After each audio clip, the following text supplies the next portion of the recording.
కాని ఘనశ్యామ, అంజనాకైతే దేవగురువు నుండి పుత్రవతిగా ఆశీర్వాదం లభించింది కదా.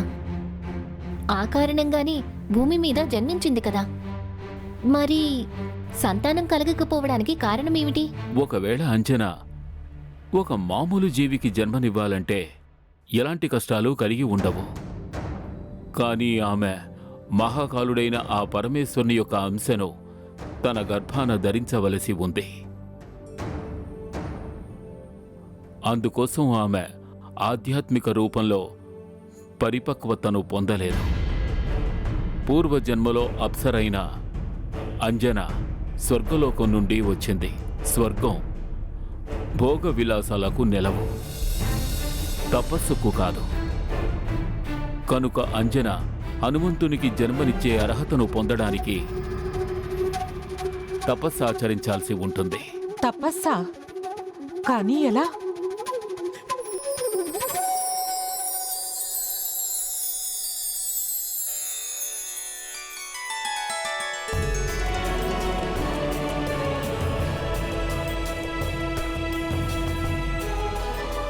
కానీ ఎలా?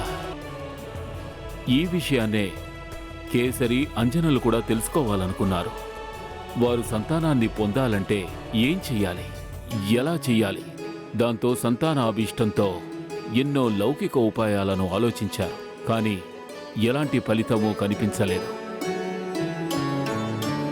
అప్పుడు వారు తమ సమస్యకు లౌకికమైన పరిష్కారాన్ని తెలుసుకోవడం కోసం మాతంగ ఋషిని శరణు వేడారు.